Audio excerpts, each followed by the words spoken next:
बिस्मिल्लाहिर्रहमानिर्रहीम। अस्सलाम वालेकुम। मोटिवेशन की वीडियोस तो सुबह शाम हम देखते ही रहते हैं, लेकिन असल मोटिवेशन ये है कि उसको समझने के बाद हमारी ज़िंदगी में बदलाव और चेंज आए।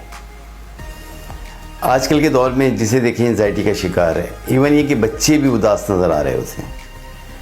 और एंजाइटी से बचने के लिए लोग मुख्तलिफ़ किस्म के सिगरेट पीते हैं, मंशियात का इस्तेमाल शुरू कर देते हैं या मेडिकेशन पे आ जाते हैं।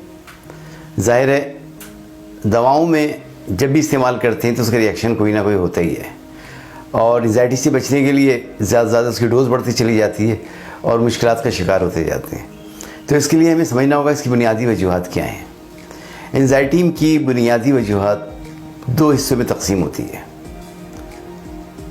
पहला हिस्सा इसका फ़िज़िकल है, हमारी बॉडी में दर्द है, जिस्म में दर्द है, जो भी प्रॉब्लम इस तरह के आते हैं तो ये फ़िज़िकल है।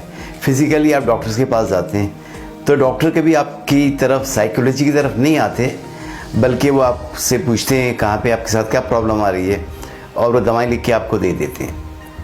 और जब आप खाते हैं तो उससे आपको रिलीफ भी महसूस होता है, क्योंकि दिमाग जो केमिकल्स बना रहे होते हैं वो उसमें स्टॉप करते हैं, उससे आपको सुकून मिलता है। और ज़ाहिर है जब आप सोते हैं तो प्रॉब्लम्स लगता है आपके सॉल्व हो गए, जबकि ये सलूशन नहीं है, ये तो एक वक्ती तौर पर आपका ट्रीटमेंट होता है। दूसरा हिस्सा साइकोलॉजी है। साइकोलॉजी का इलाज सिर्फ़ और सिर्फ हल ये आपके पास ही है, इसे कोई और सही नहीं कर सकता। बेशक कोई आपको समझाता रहे ऐसे कर लें, वैसे कर लें, यूँ कर लें, लेकिन साइकोलॉजी जब तक आपने आपको कंट्रोल में नहीं लाएंगे, अपने माइंड को, अपने कॉन्शियस को, तो आप बेहतर की तरफ नहीं आ सकते। अब साइकोलॉजी और फिज़िकल में जो चीज़ और ज़्यादा हमारे लिए ज़िंदगी में मुश्किलात पैदा करती है और हम उससे पीछे रह जाते हैं, वो दो चीज़ें हैं। इसमें पहली है एंगर और दूसरे फियर।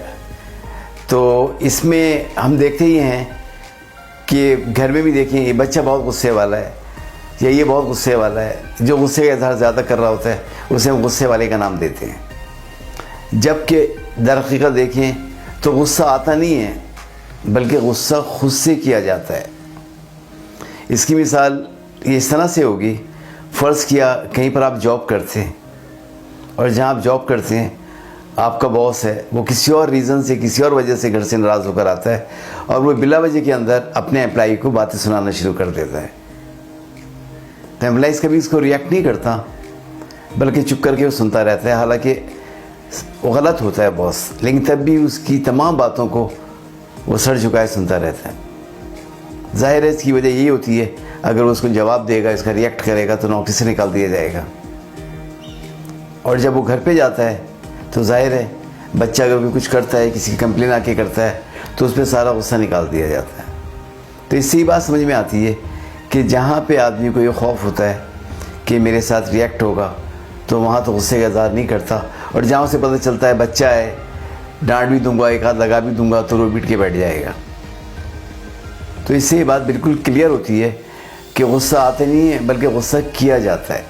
और हमेशा गुस्से की सूरत में नुकसान ही होता है, फ़ायदा कभी नहीं हुआ। किसी भी चीज़ को आप एक्सट्रीमली देख लें, हद से ज़्यादा नाराज़ हों या इससे ज़्यादा खुश हों, अगर बहुत ज़्यादा खुशी में खुश हैं आप, तो उसमें भी आप सही फैसला नहीं कर सकेंगे और नुकसान उठाएंगे। तो लिहाजा मुतदिल रहना, अपने जहन को, अपने दिमाग को ठंडा रखना कामयाब ज़िंदगी के लिए ज़रूरी है। अब आते हैं हम खौफ की तरफ। खौफ हमें ज़्यादातर आने वाले फ्यूचर में रहता है कि जॉब का क्या होगा, बच्चों का क्या होगा, किस तरह से मैं अपने आप को बेहतर सेटल कर सकूँगा। इस खौफ की वजह से हम दिन रात इसके दबाव के अंदर रहते हैं। अगर हम ऐसे सोच लें कि जो कुछ करना है अल्लाह ताला ने करना है, और जिस बात से हम खौफ ज़दा हैं उसे कभी खौफ ना करें, बल्कि उसे चैलेंज करें। फ़र्ज़ के अंधेरे में जाते हैं और डर ये लगता है कि पीछे कोई चीज़ आ रही है। ज़ाहिर है हमारे यहाँ जैसे डराया जाता है बच्चों को, उनको कि भूत आ रहा है, भूत आ रहा है, तो भूत तो है ही नहीं। और जब आप पीछे पलट के देखते हैं तो यकीनन कुछ नहीं होता। और अगर फ़र्ज़ किया कुछ आपके है भी, तो पहली तरजीह आपसे उसे निपटने के लिए होती है। और जब उससे निपट पाते हैं आप, तो फ़ियर और खौफ आपकी ज़िंदगी से दूर हो जाता है। तो सारी ज़िंदगी ہمارے یہاں ان دو چیزوں میں گزار دیتے ہیں اور کبھی اپنے آپ کو سمجھ ہی نہیں پاتے. سائیکولوجی جب تک آپ اپنے اندر خود کنٹرول نہیں کریں گے, اپنے معاملات کو نہیں دیکھیں گے, کوئی بھی اس کو حل نہیں کر سکتا. تو ظاہر ہے یہ آپ کے اپنے بس میں ہے, یہ آپ کے اپنے ہاتھ میں ہے کہ آپ اس پہ کنٹرول کریں, اپنے ذہن کو معتدل رکھیں. غصہ جو ہے پانی کو اسے ابال دے دیا جاتا ہے, اس طرح سے آتا ہے. پازیٹیوٹی سوچ میں رکھیں. جیلسی, کسی کو تکلیف میں دیکھ کے خوش ہونا اور خوشی میں دیکھ کر حسد کرنا, یہ تمام چیزیں جو ہمیں سائیکولوجیکل طور پہ ویک کر دیتی ہیں اور آگے جا کے ہمارے لیے وہ راہیں نہیں کھل پاتی ترقی کی جیسا ہم کرنا چاہتے ہیں. یہ ہمارے اپنے ہاتھ میں ہے اور یہ بہت آسان ہے. ایک آپ فیصلہ کر لیں کہ غصہ میں نے نہیں کرنا, میں نے نہیں ڈرنا. جب اندر سے آپ یہ فیصلہ کر لیتے ہیں تو آپ اس میں کامیاب ہوتے ہیں.